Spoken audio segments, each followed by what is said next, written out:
guys. Welcome.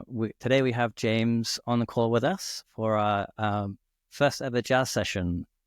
This is a bit of an experimental process that we're trying out today for the first time. So yeah, without that, maybe we could start with James, maybe just giving a brief couple of points about your metaphysical maps and models. Well, thanks, Alex. I appreciate you having me on, and I'll do my best to, I guess, reiterate what I believe in. Well, in short, I believe in something where I'm working on ideas. I'm still in the process of personally integrating this worldview, but it's based on something called coexistence theory. It's the idea that void and existence coexist, which is deeply paradoxical. And my worldview, for all intents and purposes, is something you could call, or that is called, dual aspect monism. At least that's the closest that gets to pinning down what I believe in, or seem to be working towards believing in. And it's it's really not something that most people are into believing, I think, in the philosophical community, but I do find it something that it's the majority of people in general do believe in nothingness. It's just that they don't think about what that means. So I find that interesting and important. And so the idea that there are paraconsistent logics and that they can actually be used to understand or be, let's say, translated into regular logic so that we can accept a non-existent variable, is how I put it technically, that represents void, I think is important. And the one guy I can point to in my camp that would have any kind of legitimacy would be Graham Priest. So that would be a good reference for anybody who really wants to go deeper on that. Awesome, thanks. And you actually mentioned that you're still integrating some of these maps. I was curious to know what's that process? I'm a firm believer in practicality, pragmatism, as much as it might not seem like it, because this is like the most abstract you can get. Metaphysics, I mean. So I'm trying to integrate. I believe in integrating our ideas and trying them out. So that process involves me what I call crystallizing paradoxes. So trying to understand a given situation or experience in human consciousness, my own, of course, through the lens of paradoxes, to try to see what kind of truth I can get at, or if not truth, some sort of mechanism for balance. So if I can connect two things that seem contradictory, diametrically opposite, and find the missing link, or the way to understand how these two parts fit together, despite all evidence against to the contrary, to me that's called crystallizing a paradox, and that's how I integrate it into my life, and I move forward with that in mind. So I'm perpetually never living on one side or the other of an issue. I try to always live in the gray, I guess. So it's interesting living in the gray, but then this word crystallizing sounds quite solid and quite specific. There you go. I'm a very deeply paradoxical being because the possibility is there to live in an extreme. I mean, there is a gray spectrum, but there is also the dark and like the black and the white that defines it. So it's possible to vacillate between living in the gray, where you're not making any firm decisions on anything, and it's possible to make, and in fact necessary to make, certain clear-cut decisions, a more deontological way of living at some times. So if you're looking at it in terms of practicality, a good way to concretize that would say that my ethics are virtue ethics. I don't subscribe to consequentialism or deontology, although I do believe both have validity to some degree. But virtue ethics, I think, encompasses both, and that, I think, is the way that I live my life. Yeah. Can you give me a way of linking the solidity of the crystallizing with the ethics that you subscribe to? Can you expand on that a little bit so I understand the question a bit more? I guess I'm trying to figure out the process of integration and how your ethics ties into, or how that emerges out of that, how the ethics that you've come to follow emerges out of your um, this dialectical way of thinking. Okay, so one paradox. In fact, so this is great because I actually my film school is called the Paradox Film School of Acting. So and that's not a plug. I mean, I can only take 6 students at a time. So, but the the teaching, being in that environment, allows me to be able to teach my paradoxes to students, but also discover new ones. So that's one way that that's been happening. But to answer your question, um, I bring that up because recently I taught them about the freedom of constraint paradox, which is the idea that freedom as we think of it as liberation can lead to a higher constraint that's unwanted or undesirable. You do need a certain amount of structure or constraint to be able to live your life within the area that constraint defines, so that you have a certain amount of freedom. So freedom and constraint might appear as paradoxical, but in a way it is, and in a way it isn't.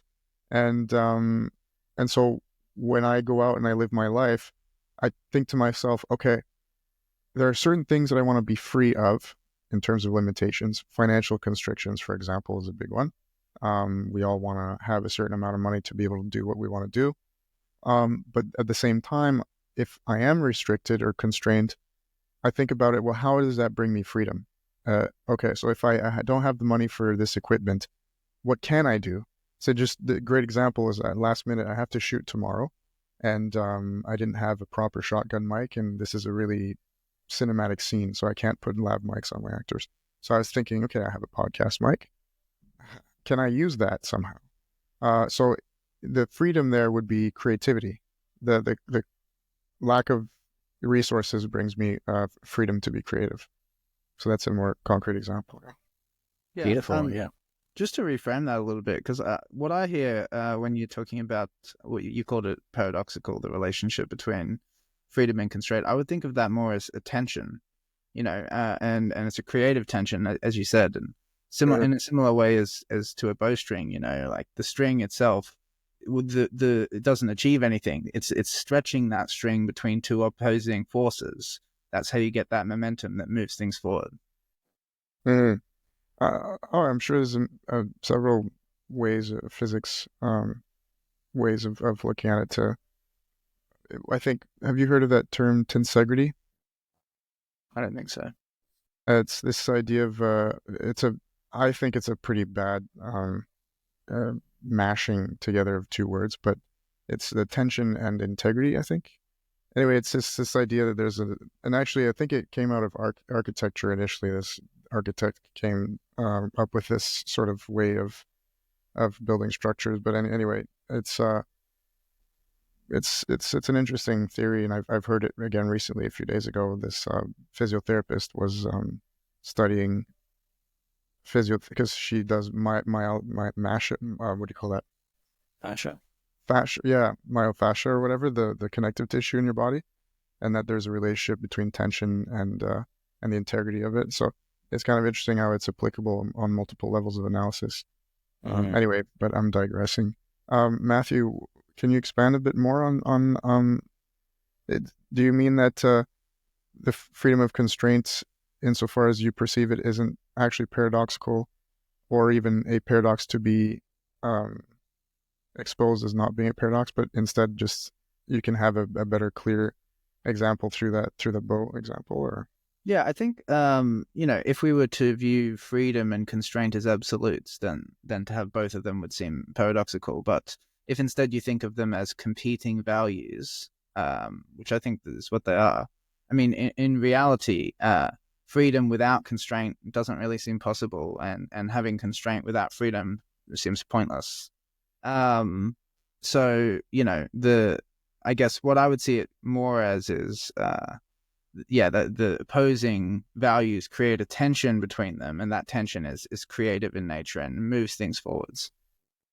Yeah, so I like that quite a bit. I mean, for all intents and purposes, that is what it is. But I think to understand the bow, it is a good tool to, for me anyway, to see it first as a paradox, because I think most people, when they think about something that's very hard to understand, a paradox emerges in their mind, which is, and sometimes it's a matter of having a key or a piece of information that can untwist that paradox to make you see, in fact, there is no paradox. And that would be the perfect key. So I appreciate that bow with the tension is a great physical example to show how, in fact, it isn't paradoxical. One of the frames I've heard for the freedom and constraint, or boundaries and freedom, is the experiment where they put a bunch of school kids in a playground that didn't have any fences, and the school kids tended to gather in the center close to each other to play. And then as soon as they put fences around, then the kids would stretch out and kind of play all over the place, because they knew the kind of boundaries of their space, and they felt more safe to stretch out and explore. That's a really good example. That actually gave me a bit of goosebumps listening to that. Yeah, it's an interesting example. I mean, the psyche of behind that, the group psychology behind that is interesting. And you having a background in psychology, of course, it makes me, I mean, I have a lot of questions now. I want to go down that rabbit hole. Well, I'm also interested in the kind of dialectical approach that you're taking with this integration, and I think with paraconsistent logic and the guy that you mentioned before, I forget his name. Graham Priest, yeah. With Graham Priest's modeling of that, as far as I remember, it's about contradictions. So contradicting logic can be both true, but one thing that it is not about is about something being able to be both true and not true at the same time. So you couldn't have A and not A being true. It's more like A can be true and B can be true, even if they're somehow paradoxical in their formulation. Yeah, I'm not sure. So he sent me his paper, highly technical. I think there's modal logic in there, or it's formal logic. Couldn't understand anything, unfortunately, but I have a lot more to read. I asked him though, I asked him if, like, straightforward, if he believes that nothing exists in an ontological way. And I'd have to go back to the email to make sure I'm not, saying something untrue, but he said yes. So that's interesting.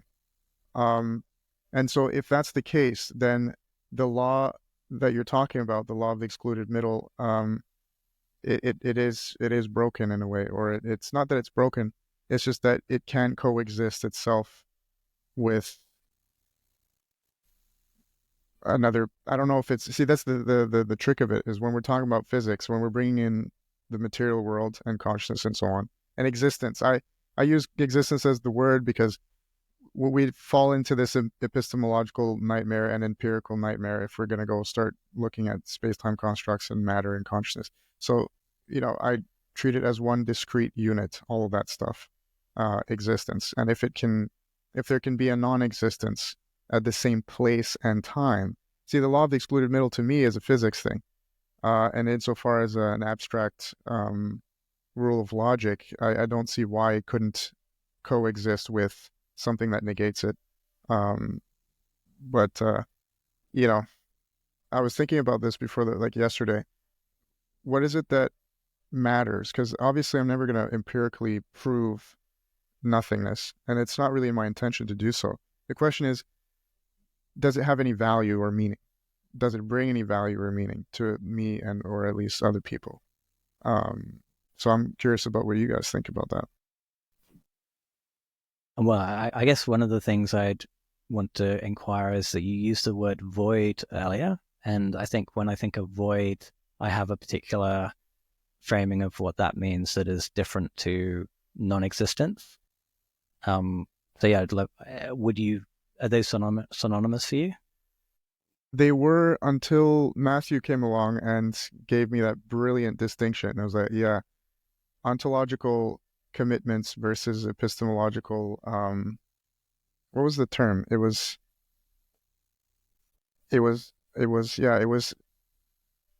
epistemological statements versus ontological commitments, and that you have to make a distinction. It's very important.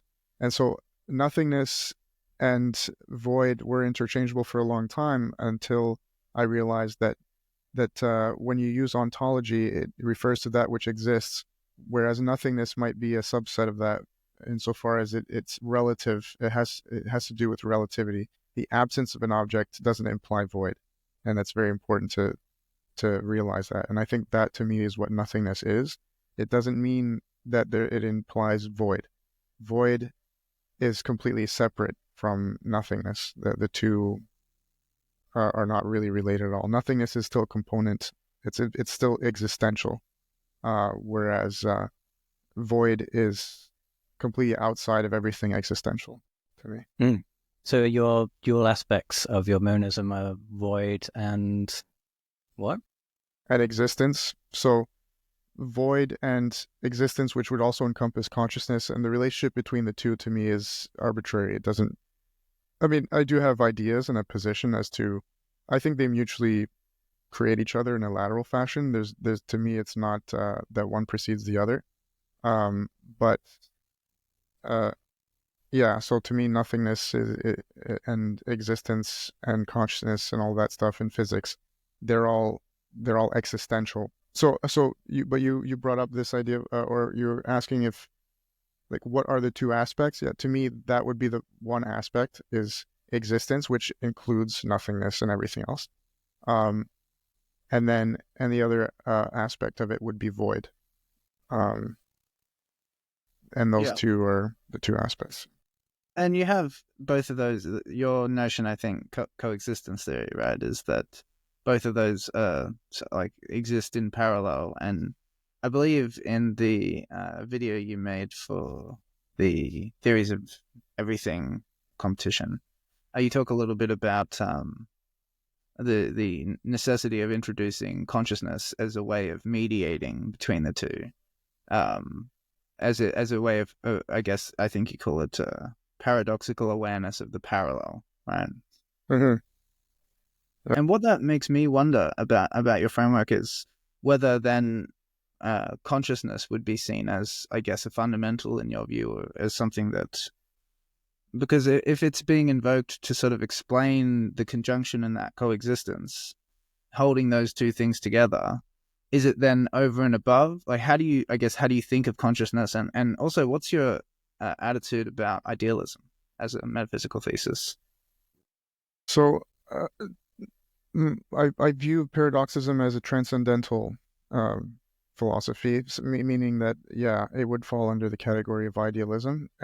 But what it does is it doesn't claim truth as an absolute insofar as it can be spoken. It's more of a pathway to experience of truth.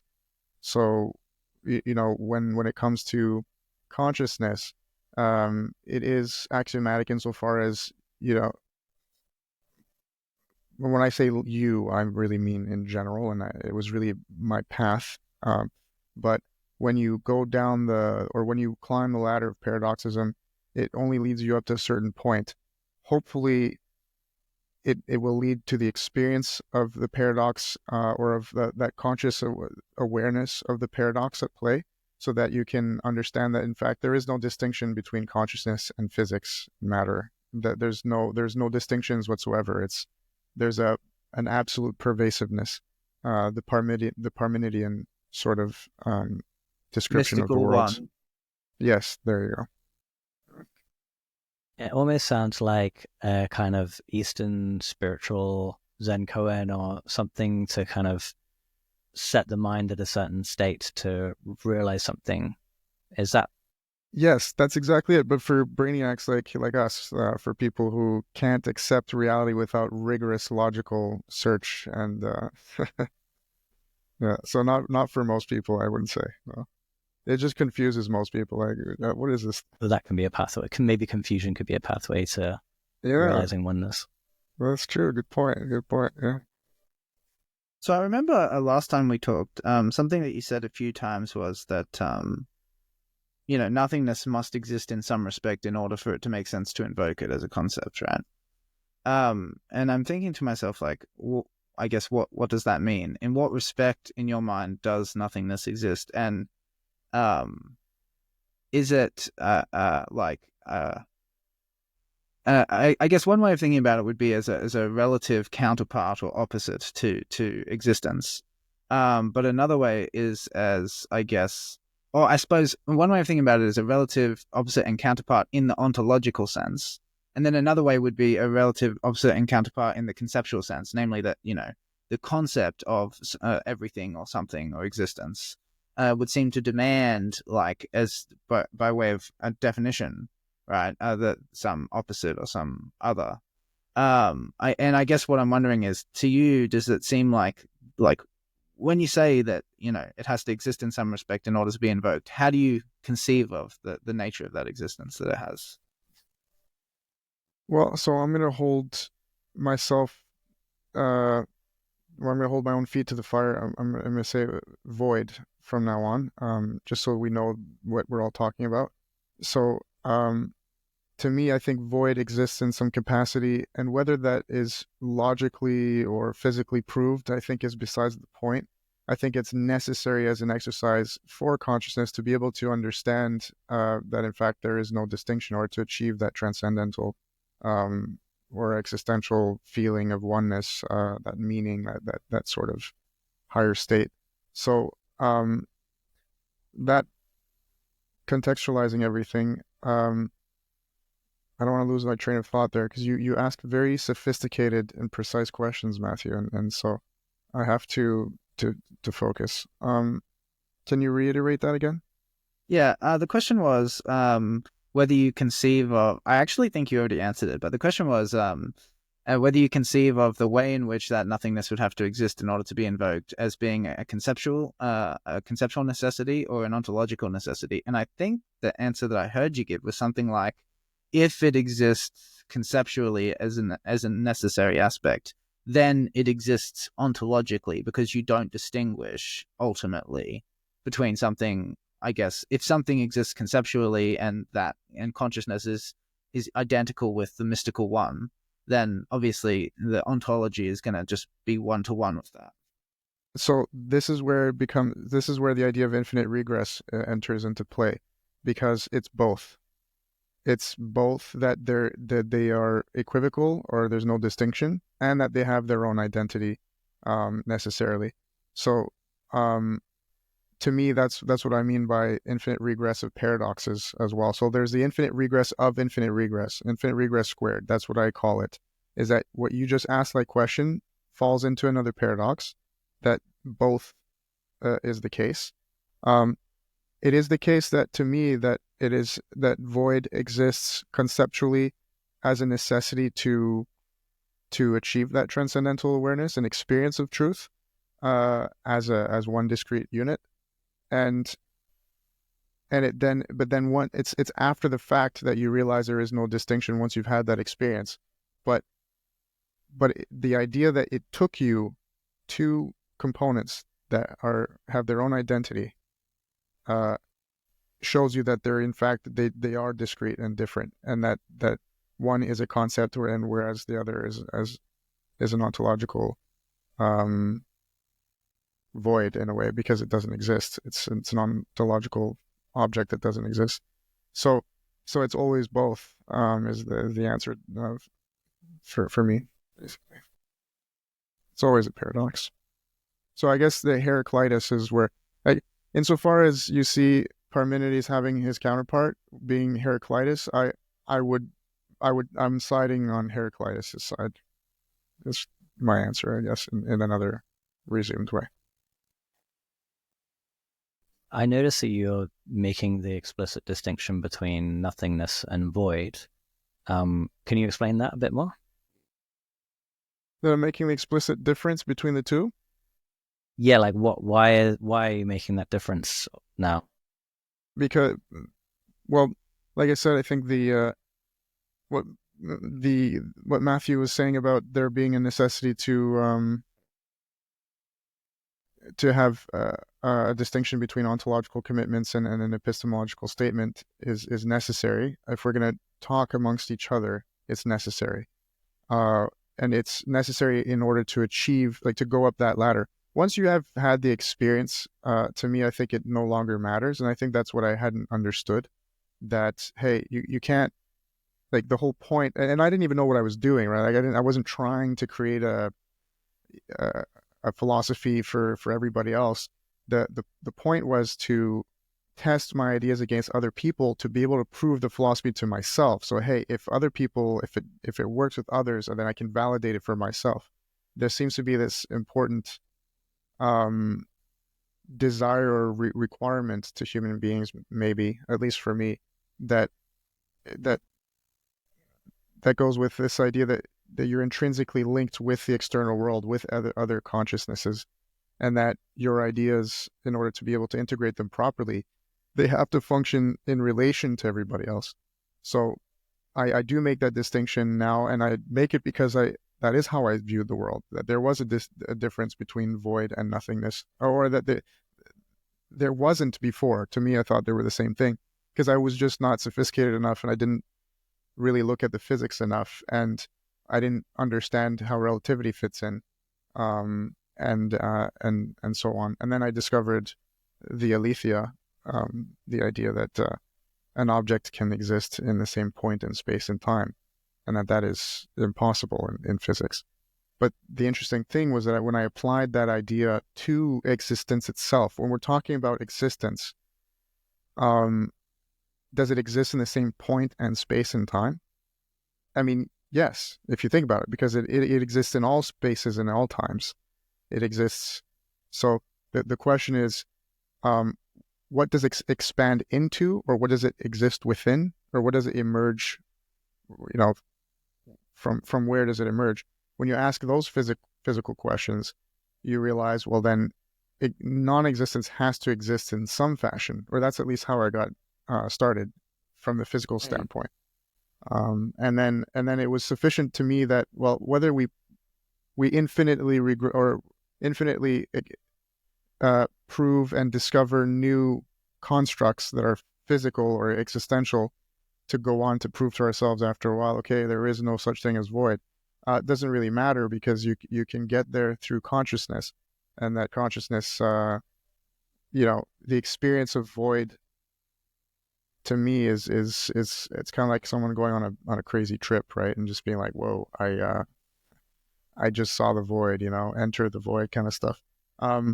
It's kind of ironic that the most existential you'll feel, the more existential you feel, the more surreal everything feels. And if to me, the experience of surrealism, if that's not nothingness, or void, I should say, I don't know what is, but it's somehow, the more that we kind of align ourselves with existence in the most pure fashion, the way language can't, right? Like, language, I'm a firm believer now, cannot map the territory, but you can become the territory. That's what consciousness does. I think that's what's special about us as human beings, is we can tap into becoming or being the territory, and that shows you that nothingness and existence, or void and existence, coexist, or are the same thing, or there's no, it's not, it doesn't even make sense to say everything that I'm saying right now, as all of that becomes irrelevant.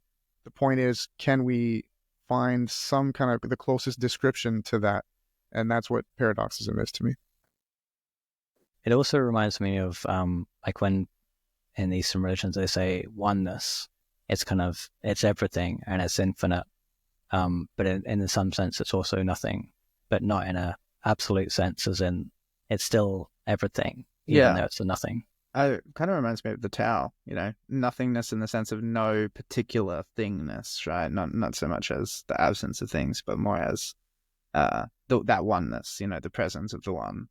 And what James said about after having a personal mystical experience of the one, that a lot of these distinctions cease to be significant, and you kind of throw them away. That reminds me of what Wittgenstein says in the Tractatus about when you have finally worked your way through the system and understood me, you'll throw it all away like a ladder you've climbed up out of.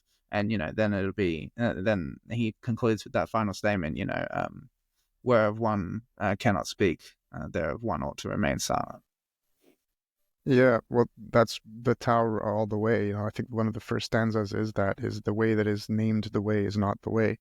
But like, to me, when we're using language, we're making distinctions, we're creating contrast. So to me, if we're going to have a philosophical debate about the nature of reality, it makes no sense to throw away the other component that would help you make that contrast, so that you can go and hook into the understanding of that experience that we're trying to describe that is indescribable. And that's why I hold on to this idea that void is an ontological and epistemological necessity if truth is what you're after, not after to describe, but after to experience. Some of this reminds me of a quote. It's actually quite an ancient quote from an unknown geometer. I'm curious to see how it lands with you. The quote is, existence is a sphere whose center is everywhere and whose boundary is nowhere. Wow, I like that. It reminds me of, if for some reason, it reminds me of what Graham Priest said. He said that a limit implies that which is beyond it. Because then the moment you start to think of points and spheres, you're going back into space-time, and you're thinking of things geometrically, of course. And that's the issue to begin with, is we're tied to the space-time construct.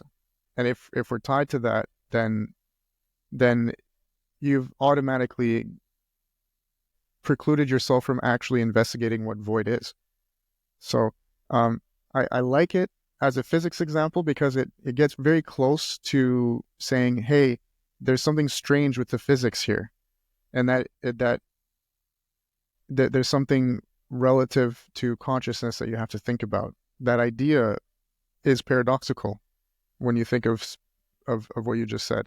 And so to me, that was the whole process of my philosophy, is to investigate that very paradox, or that experience that I had in my mind. Why? What is it?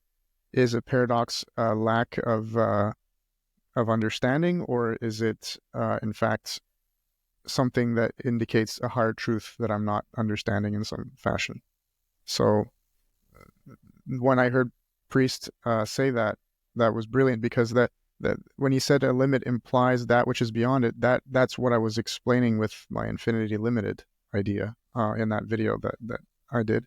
That the antinomy is a boundary between our perceptual limitations and our conceptual ability for grasping a priori truths.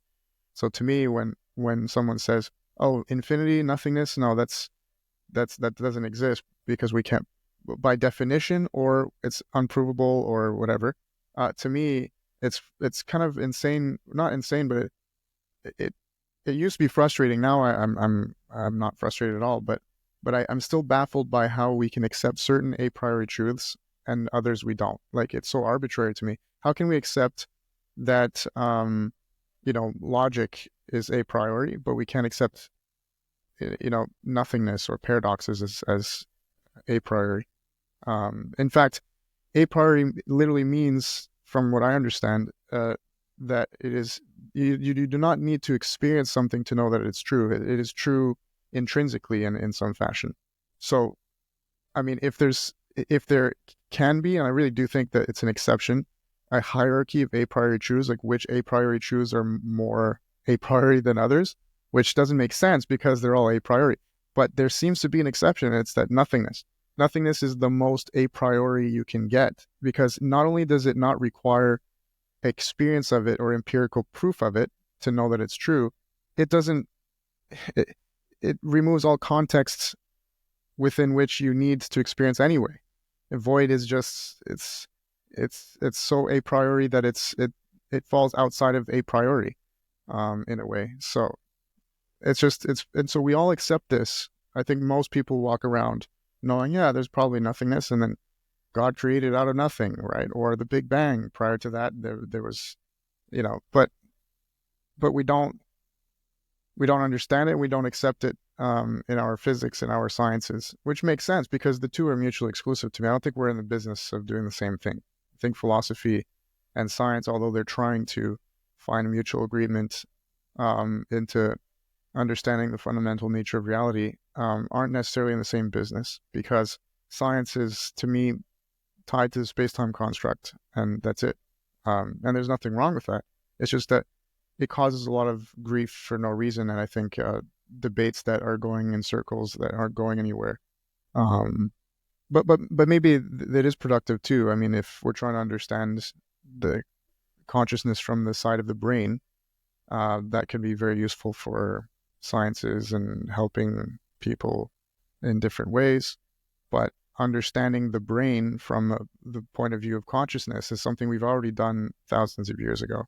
It's what meditation's about. It's what a lot of our religious texts point to, and all of this stuff has been fleshed out long ago.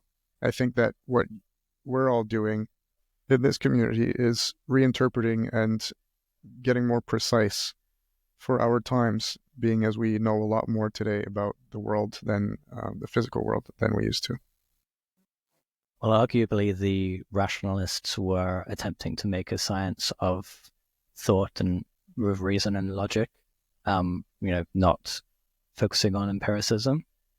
So kind of continuing, well, definitely standing on their shoulders. How successful we are in adding to that knowledge is questionable, but I'd like to think we're doing something good.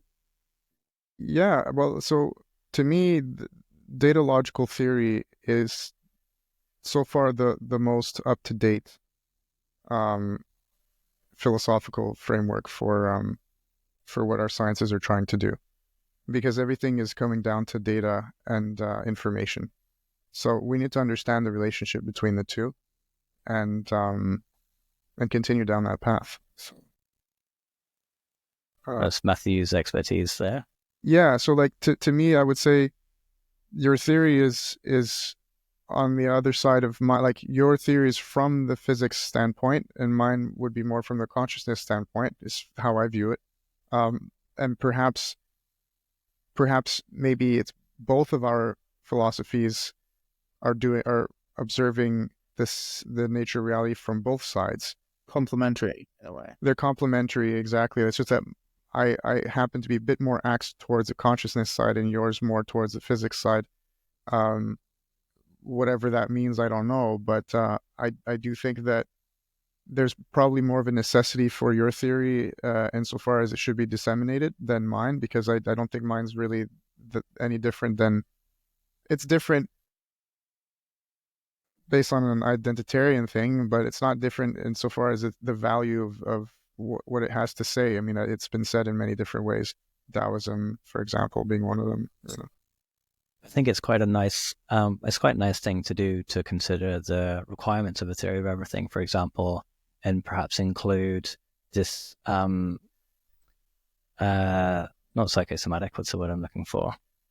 Psychoactive component of, helping one recognize that nothingness from their consciousness or from experience. Yeah, I mean, it may be, this is one thing I like about what Peterson said at some point. He said that today we no longer have the psychic energy to be able to transform and integrate ourselves as individuals in society and as a culture. And so because we have been reduced too much to material reductionism, or we've gone down that path too much. So he said that the only way out or forward now is psychology, is to be able to understand these things on a more rational level. And so I think that he was right about that. And that in that light, I would say, yeah, perhaps my theory, or I don't even want to call it a theory anymore, but my practice or philosophy can help in that way, because it is completely logical. Because it's like, how do you lead a horse to water, right, when it doesn't want to drink? Well, you can bring the water to the horse. It's really the only thing that you can do after.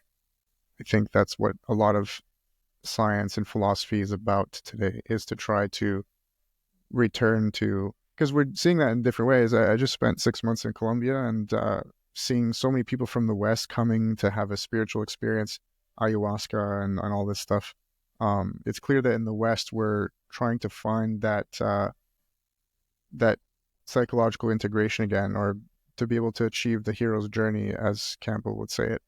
And we're unable to do that because, we are so shaped around the hard sciences, that we just don't have the psychic energy to do anything else. So maybe we can do a more hard logical approach.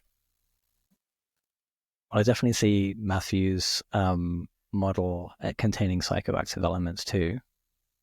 And I'm also wondering whether, and this might be going a bit off topic, getting into data logic theory, but is data synonymous or in a kind of semantic difference with void in your mind, Matthew? Void. I would think of data as being almost like an exact opposite to void. Data is like the non-contingent presence of determinate being, I suppose. Whereas I would think of void as either the supreme generalization of absence, or at the very least the presence of the most indeterminate kind of being that you could possibly have. I like that. I fully agree on that in every respect. It brought to mind that thing that was it Hawking who said that, what breathes life into the equations, that's the question. Do you see data as that life, or is it just the most fundamental substance or substrate of reality? Probably more the most fundamental substance, but I would think of it as the seed of life, because it's as data. The way I would think about it is that it's as data complexifies in that data logical formation. There's layers in the data logical onion, so to speak. And the more complexity gets added to that equation, and the more you have the propensity for the emergence of life and animus and activity. So this is where I'm curious about that infinitely regressive question. Like, where does that data come from? Well, the nature of it is that it can't fail to be there. So it doesn't come from anywhere. It's like a light switch that, if you imagine that on is things existing and off is things not existing. It's like off just isn't there. There isn't a way to switch it down. So asking the question, how did it come to be switched on? It's like there isn't an alternative. So there's no need for it to come to be. It just it cannot fail to be, basically. Yeah, that's the non-contingent aspect of it. Yeah. So it's an absolute. Yes, it's an absolute, yes. Yeah. And that's where it's interesting, right? Like, why is it that we have the capability to question the absolute? It's like, well, you either accept it or you don't, or you move on, right? Like, but we like to ask the question: where does it come from? How does it work? How can it be? And I think that's where the answer has to be: experience it if you want to understand it. Don't ask that question. But if you're going to ask, or if you're going to try to understand the nature of reality for practical purposes, or to extract some kind of utility, then you do need to conceptualize how things formalize themselves in the world.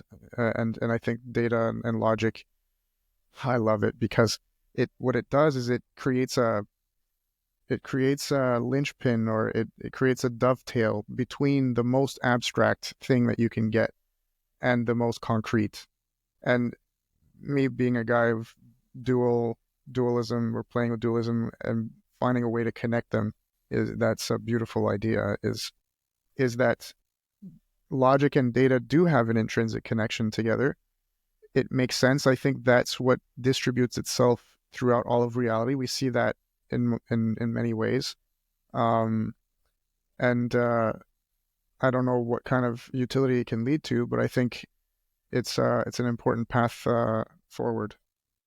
Yeah, I think that the dual aspect monism is one area where we have a lot in common, very much on the same page as to, I think, the correct kind of reality theory, or however you want to label it, metaphysics, is going to be some variety of dual aspect monism. I think that that's the only way of accounting for difference and oppositions that naturally populate the entire world, while also maintaining the intuition that ultimately, there's a one. Everything is ultimately one existence. There's a unus mundus, as Jung would call it. But I'm curious, because obviously we talked a little bit just now about like my concept of the absolute, and your lens on the absolute is as infinity, right? I'm thinking that's what the video kind of suggested. I guess I'm curious to know a bit more about that. Like, what exactly is infinity to you? How would you conceptualize and describe that? So infinity to me is it's very close to, if not the same thing as, your absolute. So you to me, you could look at the infinite timeline as a timeline, let's say, and just one way. I'm just thinking out loud here, but I was thinking, it could be an alternation between data and logic. If you look at the line and it's infinite, but really, to me, the problem that we need to address, or the challenge that we need to address, that isn't being addressed by the more physics-based theories, is that we can question these things, and that when we do, and that's because we can question these things, that we're not able to unify on anything, and to understand. We all agree that's what I like what David said. He said that we all agree that 1 equals 1. The question is, does 0 equal 1? And for the Parmenidean side, they say, well, there can be no. There's the law of the excluded middle. It's in our direct experience. It can't get any more clear. And so if it's already 1, then by extension 0 cannot be, and therefore it's just not a question to ask. Mm-hmm. And yet there's so many people that do ask the question. There's so many people who do say, no, in fact, 0 does equal 1. Or 1 does equal 0, or that they're indistinguishable from each other. So, and even in the maths, I mean, you got Ramanujan, right, with his division by 0. So you can't just do away with that and say, yeah, well, you guys are wrong because it's stuck at 1, and we know clearly.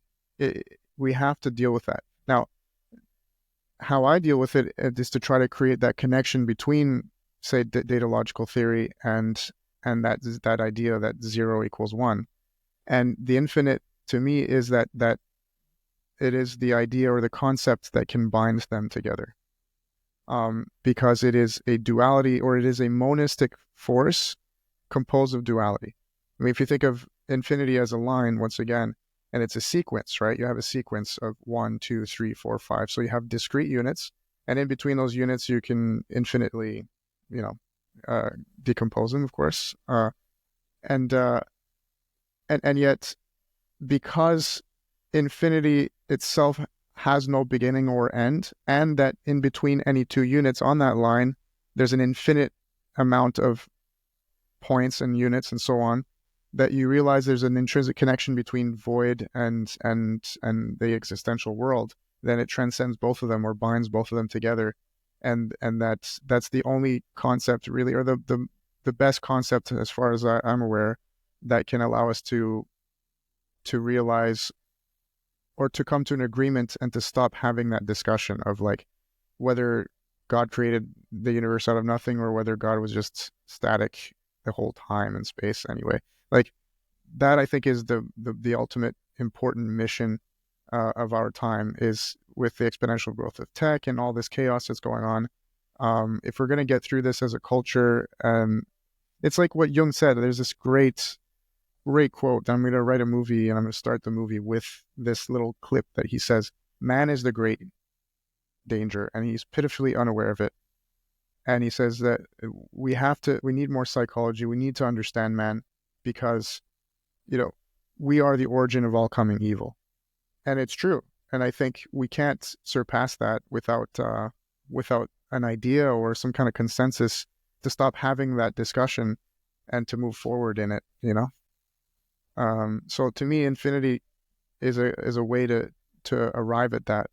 At least it's the way that I've been able to reconcile that, because I was a material reductionist for the longest time, right? Like I was a full-on, no woo-woo, very hard-nosed atheist kind of guy, and then things changed, and so I'm not sure if that answers it. I mean, it's very elaborate, but it must Kind answer of your heard you question. saying is that infinity is the name you give to a transcending, synthesizing, unifying function. Something that, Mm, wherever you have a pair of opposites that seem so contradictory that they couldn't come together, infinity is what you call it when they do come together, or how they come together, or something like that.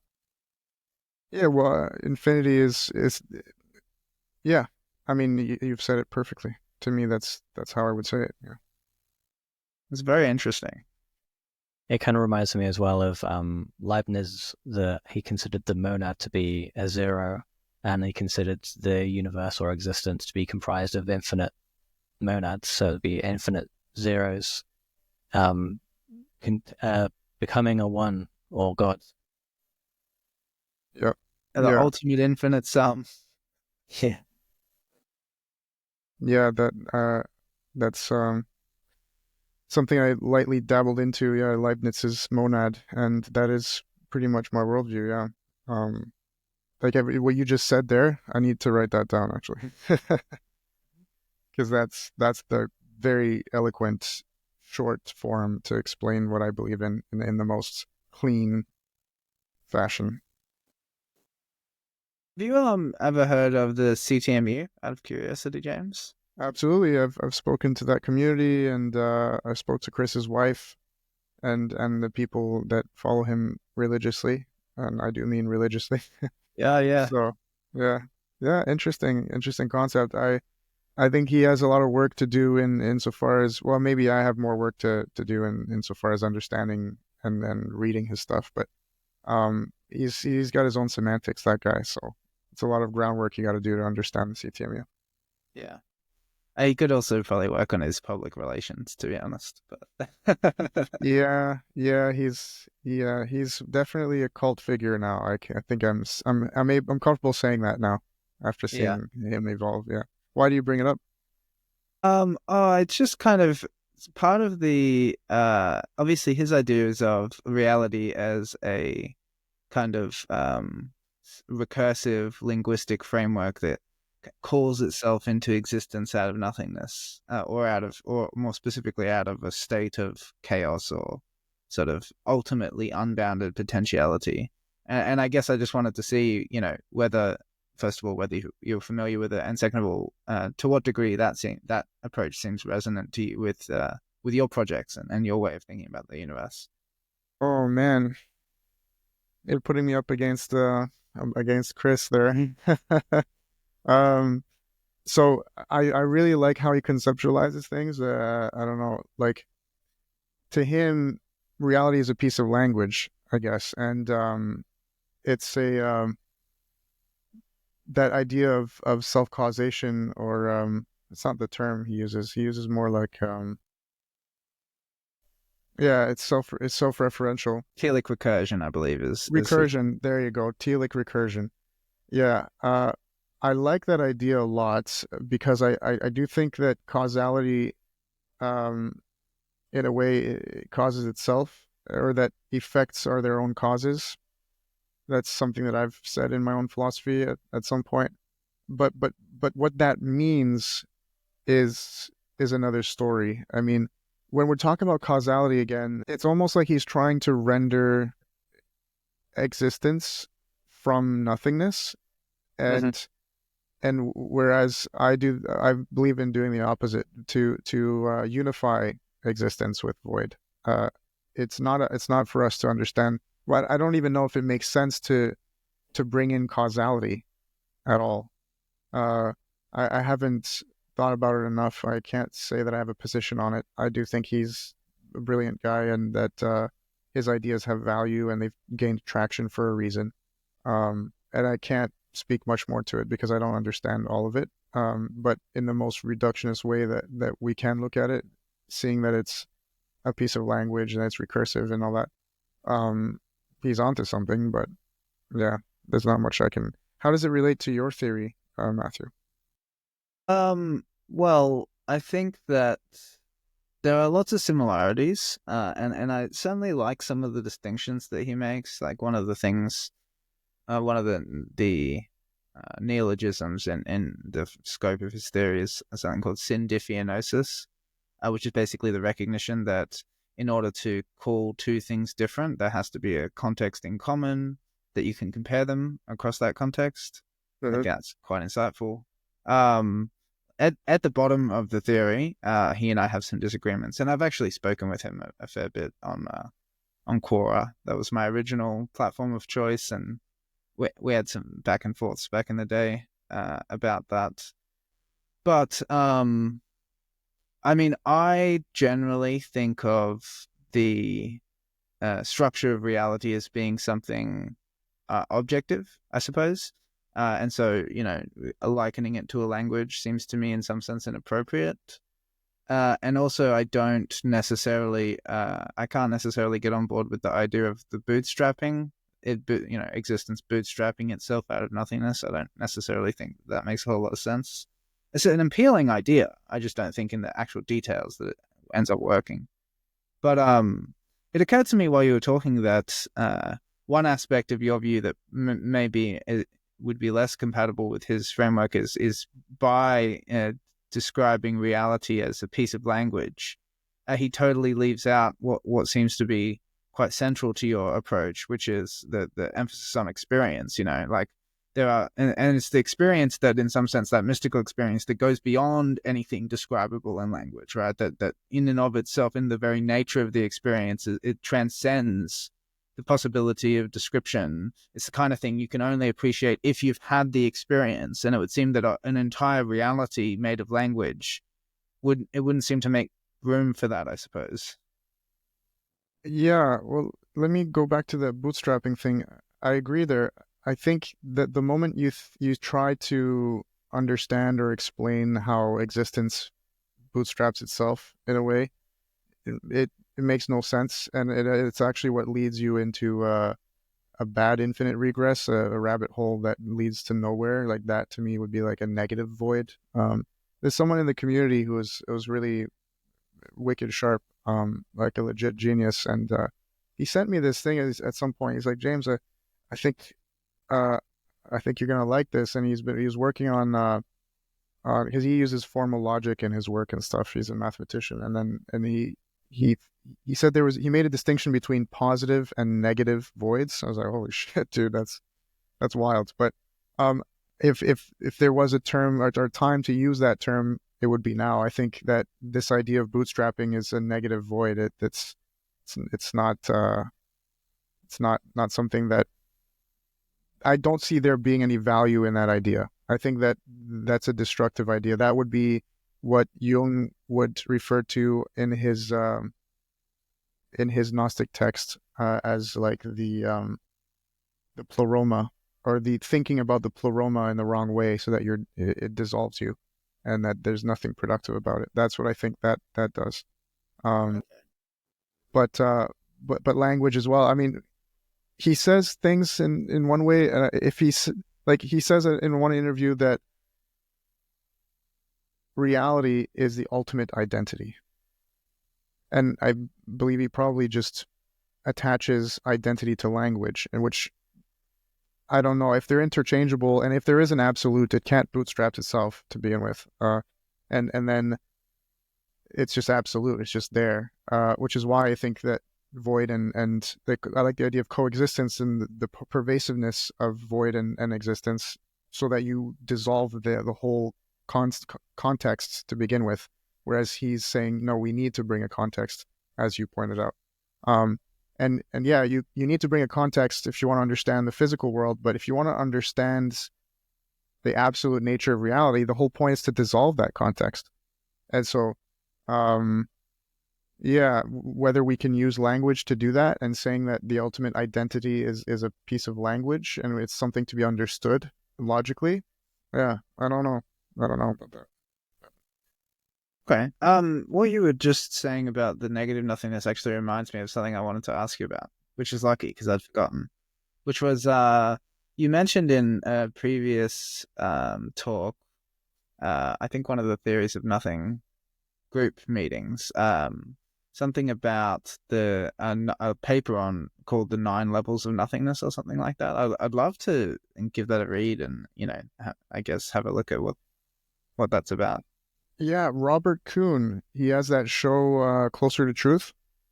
He's you got to look at it. This guy has interviewed for the last 20 years everybody from philosophers to scientists, academics, biologists. Like he's the guy. He's like the Joe Rogan of the philosophy world in a way, Okay, cool. and the academic world. Yeah, absolutely. And then he's also very candid. You reach out to him, he'll email you and give you some real, actual attention. And so he sent me that paper a couple years ago. Coincidentally, I was in Greece, and so he sent me that, and I have it in my email somewhere. I couldn't find it on his website because he has the website. So I'll email it to you if you want. Yeah, I would appreciate that because I'd love to give it a look. It's a great way to look at things because he doesn't have, it doesn't seem like he has a position. He's like the ultimate skeptic, right? So, but because of that, it has given him the power of insight to really strip away people's bullshit or that's more pejorative than I like it to be, like people's just illusions. He helps you strip away to get really down to the kernel of or the axiomatic point. But I'm curious about where you want to head with data logical theory. Does it have any practical applications, or what is it, and how did it emerge? Like, why did you create that theory, and how did it come about? So as to the practical applications part of it, I kind of see that in two ways. So the first way, and I think this is maybe the most practical kind of application for it is, and it's something that I've actually observed happen in relationships, my personal relationships, which is, so for instance, the specific examples that I'm thinking of are people who are taken too much psychedelics, and there's a kind of a way that can totally disorient you, and you don't know what's going on, or and you need something to grab onto, like a raft, to keep you afloat so that you don't start drowning and like, holy shit, like what the fuck is happening, and in that respect, I've seen it work quite well, and I see that as kind of a special case of a more generalized function that it has, which is existential crises and existential disorientation. It's the kind of thing that, everybody experiences at some point in their life. And that kind of anxiety and uncertainty can lead to a cascade where, if you can't, if you're not able to ground out in something that you can trust, then that uncertainty can cascade to everything, to the point where it's very, very distressing, and you feel like there's no ground beneath your feet and you're falling, and it's a very distressing experience. And so one of the ways that I see it as having utility is as providing like a little piece of dirt, that someone can return to and say, okay, of this I feel sure of this, here I can stand and look around and get my bearings again, without like feeling like I'm being swept away, I guess, by the tide or by the waves. And the other way that I think it has quite substantial utility in the long run is it serves as a kind of a frame for like, you could think of like the border of a puzzle, and once you have the border in place, it's a lot easier to figure out where the different pieces go. And so, in terms of, I would think of it, I guess, as a way of guiding alternative theories in science and other areas of philosophy, by giving us an idea of what the total context, that's how I would see the border, as the total context of all the different theories. And yeah, helping to sort of guide this theory selection in that respect. What I hear when I hear you say all that is, one, it's an antidote to existential crisis. And two, it's a framework for, I'm trying to choose my words carefully here. Let's just say it has the potential to catalyze society and to bring order to chaos. Yeah, it's integrated in that way. Exactly, yeah. And so, to me, I think the way that our theories are complementary is that's required. It's very necessary in today's world, because of all the religious differences. But one key aspect, see, mine isn't a framework, more mine is a key. I think the key, uh, there's like a bit of a sexual analogy coming out of this, but the key to your frame is, it could be necessary insofar as the problem is when you erect any kind of border or framework, someone can always smash it with these metaphysical paradoxical questions. And the question is, how can we all choose to play in the same framework and accept the same framework? And I think there's, even if we can create a very clear, simple framework that's both logically sound and practically applicable, the issue is then to have people not abandon, but be able to integrate that whole idea into their pre-existing ideologies and religions. Like, I don't see there being any kind of syncretism being possible without, like, a syncretic religion cannot emerge without a framework and a key. And I think that is starting to happen in different ways, which is why we're seeing very, like, movement. I mean, in my opinion, we are the most religious times in human history. Everybody is searching themselves and creating their own religion. There's many more authentic seekers today, I think, than there ever have been at any other time in history. Yeah, and a lot of that is due to the fact that we have the time and resources to sit around and think about this stuff. Exactly, yeah. And your comments about the frame and the key brought to mind a criticism that I'm aware of, that I definitely think the complementary relationship that you described sort of serves to address, which is that any kind of theory like mine has the tendency to rigidify and to become like a box that you expect everything to fit in, and there's kind of a closing down, a narrowing down of your field of view, where your expectations are so heavily conditioned by this framework that you think is definitely correct, that it then sort of inhibits your ability to think outside the box, because in some sense you think that there isn't anything outside the box. That's kind of the idea. And I see part of what the emphasis on a void and infinity as bringing to the equation is that openness, that opening up, and that the flexibility-ifying the framework that people who are engaging in this kind of seeking, serving as a bit of an antidote, I guess, to that becoming locked down, is that key that kind of opens you back up. Yeah. So when you were saying that, you're the criticism of your ideas being too rigid, I would say that mine fall into that trap of being too chaotic or too, it's like, well, I don't know what you mean. There's nothing to stand on here. It's just, and so that's why I feel quite attracted to the idea of datalogical theory and that sort of thing, because it's intellectually clean. It's and it's a structure, and it's something we can all very easily accept. In fact, it makes no sense. I mean, you'd have to just not agree with it for the sake of it, just for the fun of it. Which is another problem, right? People just love to disagree for the sake of disagreeing. Yeah. So, but insofar as if there is anybody that's willing to unify and be open-minded and is looking for that, they're going to need a framework. And I think that you're onto something there with that. And but at the same time, we need to deal with, like I said, the idea that it's so easy to question anything rigid, because the nature of reality, I think, is more flexible than that. Yeah. We recognize that as limited beings, we have the need for standardization, but we've also seen what happens when we subscribe to that too much in the era of logical positivism and all that stuff. So I think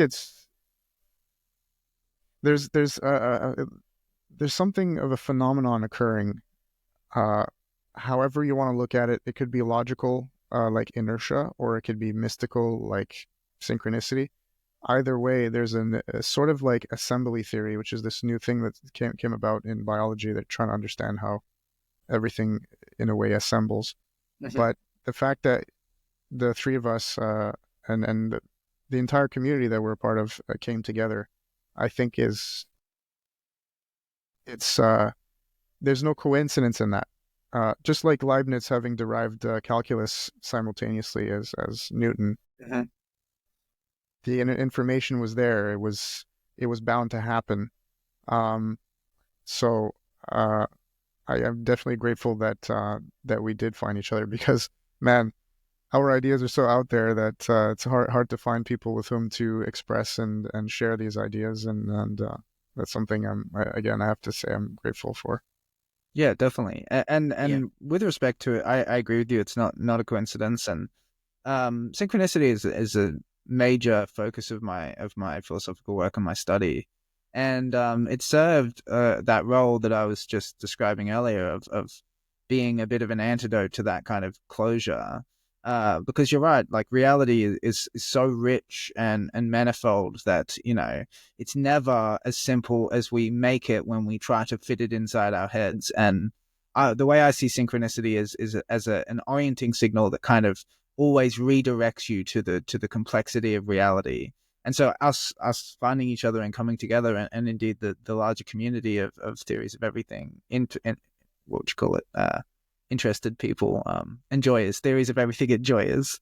I definitely see that as like a kind of a current in the river of life. Like there's something meaningful happening there. It's not just a coincidence at all. I definitely agree with that.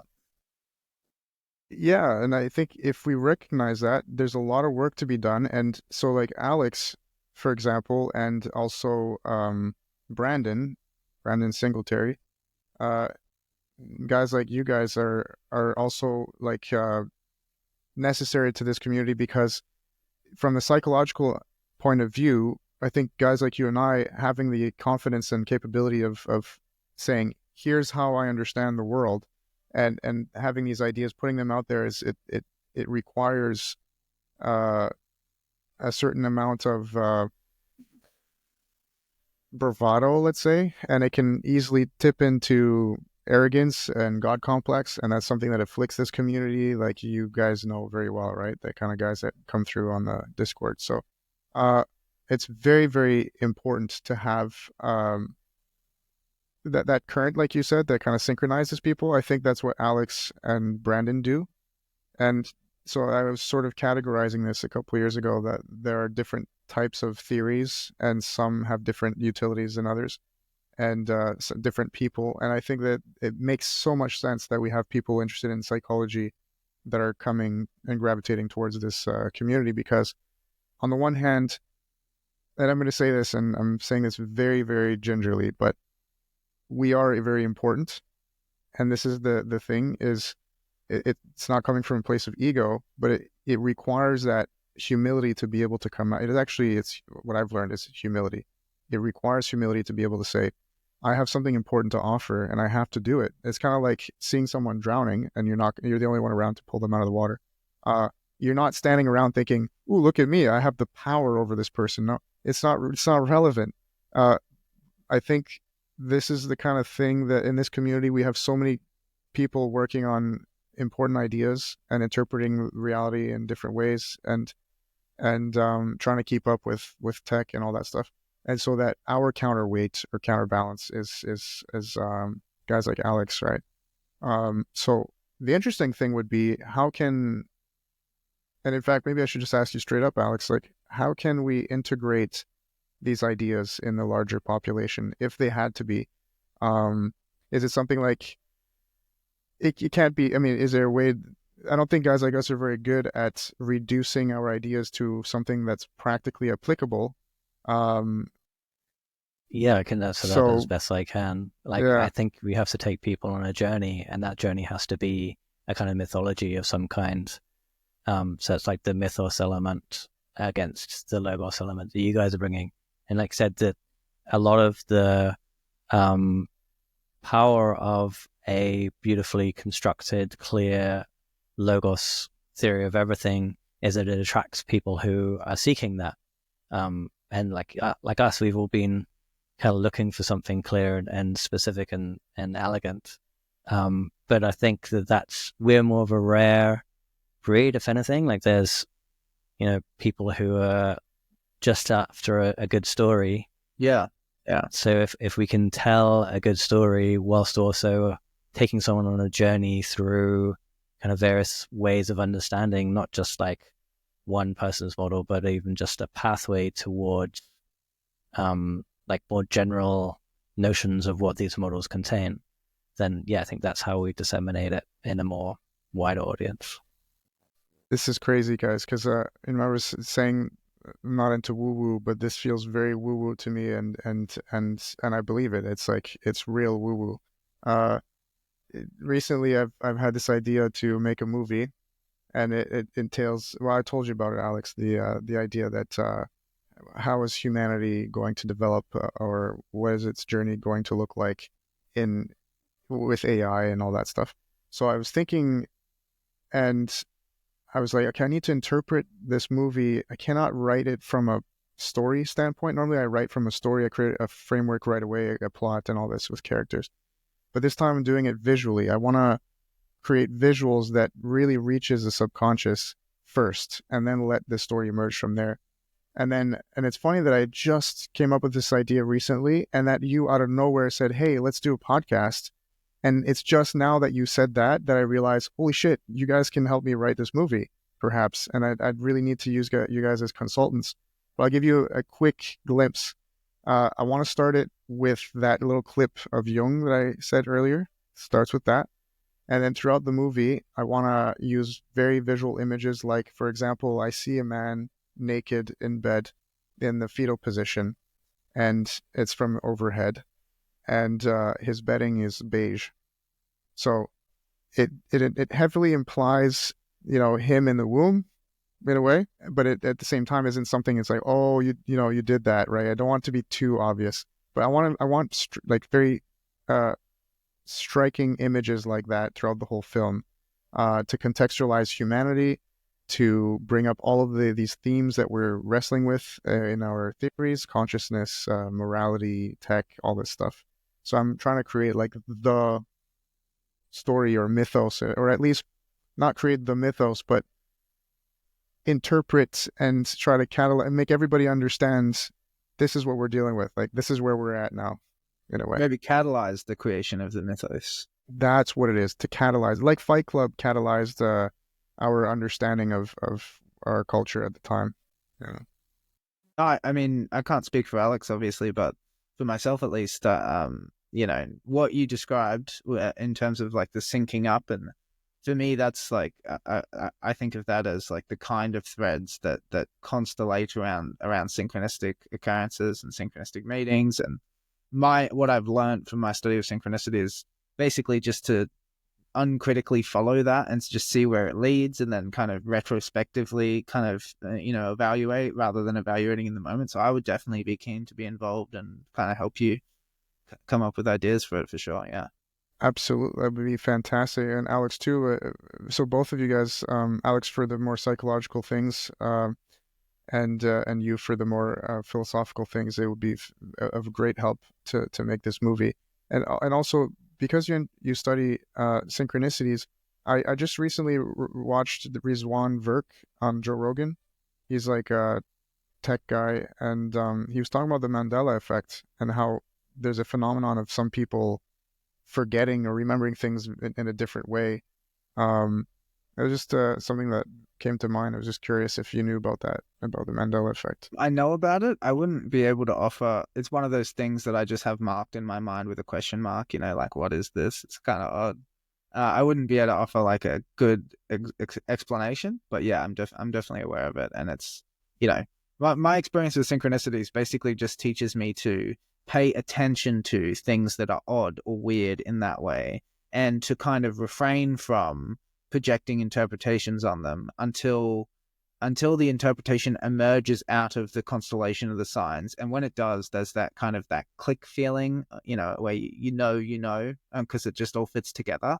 And so when that happens, then that's when I'll project an interpretation on it. But up until that point, it's more like I treat it as breadcrumbs being left along the path. And I don't know where it's leading me. I just know it's leading me somewhere. Yeah, but that's what's so interesting about this effect. It seems like it's the exact opposite. It's like showing you, hey, you're in the wrong place, instead of, hey, you're in the right place. But initially why I brought that up was to say that it's very interesting to me and exciting that people who are in the tech space, who are typically very material reductionist and closed-minded to anything that is supernatural or esoteric, or at least investigating the esoteric and to see how much value it really has, which is what science is supposed to be about, Investigating, exactly. And so guys like him, there's also that Russian mathematician, I forget his name right now, but he's part of like this whole kind of spiritual community, and he's lots of well-respected academics are actually open to this stuff, to the kind of stuff we're talking about now, which is exciting. Is that Nassim? No, he's no, it's not Nassim. He's I think his name was might have been Alex as well, actually. He's a famous, I'm sure you guys probably saw him on a podcast or something, but he's part of a philosophical community, or like a religious community. It's very interesting. And I had read this. There's a book called When Einstein Walked with Gödel, written by Jim Holt, this philosopher guy. And in it, he describes how there was this like Russian faction of mathematicians that would like chant numbers. They would get together in like a secret ritual, and they would ritualize numbers. They believed that reality emerged out of maths, out of numbers. Very Pythagoreans. Yeah, exactly. So this is all very interesting stuff, and I'm still looking for this guy, but I can't find it. He's I'll send it to you guys in any case. Yeah, I think over the last sort of 20 years or so, there's been a big turning point in the cultural consciousness around things like synchronicity and things that have a more like dubious intellectual reputation. I think part of I would think of it as a kind of a process of intellectual maturation, but part of that maturation process is there's a kind of an adolescent stage of needing everything to be concrete and well defined and sort of just dealing in hard facts, and then but the thing is that people have experiences of things that aren't don't play nice in that kind of framework, and and that usually happens when they get older, in their 20s and 30s, and so then there's a gradual return, a realization that maybe I need to open up my framework to include these kinds of things, because there seems to be something like something a bit akin to staying in adolescence in terms of just denying them and just rejecting them and just saying, well, that's just not real. That's, like we understand how the world works and that kind of thing's just not possible. Well, the reality is that these kinds of events happen to human beings and very obviously are possible because there's such widespread experience of them that regardless of whether the intellectual framework knows how to make sense of them, sooner or later it'll have to grow and adapt and include these things. Yeah, there's a number of ways of reducing them to various different mechanics, but you're kind of throwing out the baby with the bathwater if you then in that reduction, ignore the impact of those synchronistic events. Exactly. And in fact, that's for me one of the primary markers of truth. I mean, when I was first learning about synchronicity, I would have described myself as hyper rational, very, very much enthralled to this kind of thinking of there's not really anything there. And so I had went through a process of doubting and as evidence sort of started to stack up, that doubt sort of diminished and I became more open-minded. But at a certain point, if you, my mentor called it stalking synchronicity, sort of a set of techniques associated with training yourself to pay attention and to follow the signs and to see where they lead you. And my experience is that if you're able to do that with skill, then what it leads you to is the kind of personal transformation, healing kind of experience that, in retrospect, leaves no doubt as to there's something meaningful and real about that. And because if it wasn't real, how did it heal me? How did it change my life and show me that my path was, I wasn't on the right path and I needed to, that kind of experience of meaning and especially healing meaning, I think leaves no doubt in the mind of the experiencer that there's something to that is real and valuable and needs to be included in any kind of intellectual rectification of the way that the world works. Well said. How would you handle a movement behind you if there was such a movement that hit you, and you had a bunch of intellectuals all over the world from universities and everything that want to understand your ideas to put them into practice, and with the purpose of that, or the end result of healing and of perhaps other things that because I would imagine, I think that the interesting part of reality is that a lot of when you're talking about something as abstract as a theory of everything, it applies itself in multiple ways. So once it becomes viral, different people say, hey, this can be applicable to psychology. Hey, this is applicable to biology. This is applicable to so on and so forth. How would you be prepared for that if that were to happen, if it were to go viral? I think so. And how would you approach that? Well, generally how I'd approach it is that once I put something out there into the collective consciousness or the world or, the social sphere, that it sort of ceases being purely mine. And so it's no longer up to me how other people interpret it. And that what I would just say is that, whatever interpretations work for other people, and I mean that not just in the sense of making sense, but also in the sense of doing work, and that's kind of how what I was talking about in terms of the healing effect. I see that as doing work, not just making sense. Whatever, interpretations other people make, as long as that works for them, I may not personally agree with it, but it's really neither here nor there at that stage what I think about how they construe my work. I think that you're definitely on the right track there. I mean, that's wisdom manifested right there, because the reality has that subjective element that you're accounting for. But what I meant more is formally. So would you, because I think if people are trying to apply a theory such as yours, they're trying to understand it from a certain perspective, from their perspective, right? Like if I'm a biologist and I say, hey, look, how can I look at data and logic in the context of biology?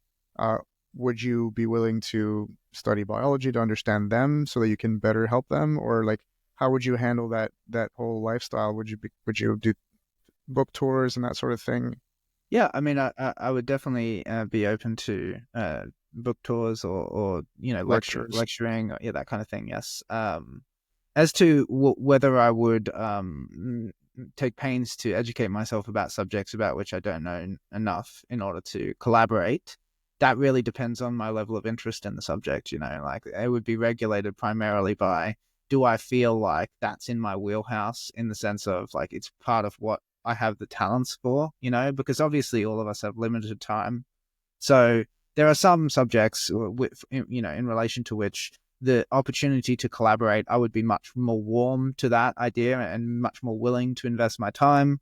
But in general, I would like to think that, I try to reciprocate when people show an interest in my ideas. I try to invest an adequate amount of effort, if not an equal amount of effort, to be able to connect with them and kind of, help in whatever way I can. But obviously, once it reaches a certain scale, that just becomes not feasible. And so I would start to make those distinctions of what I would and wouldn't invest my time into, just on the basis of how much does it fire up my mind? How much am I actually curious? How much do I want to know? How much do I think I could contribute?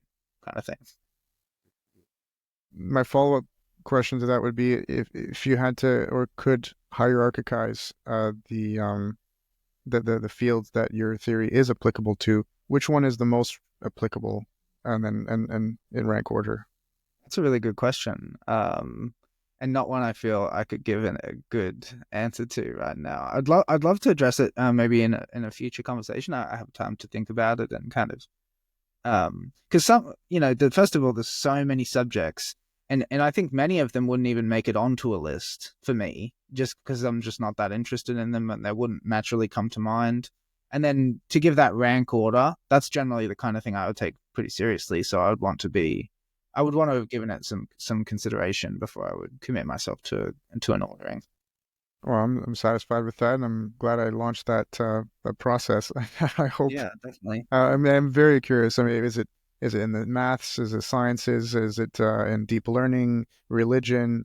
I'm very curious what it applies to the most. Obviously, the first things that come to mind for me is in mathematics and the sciences, obviously.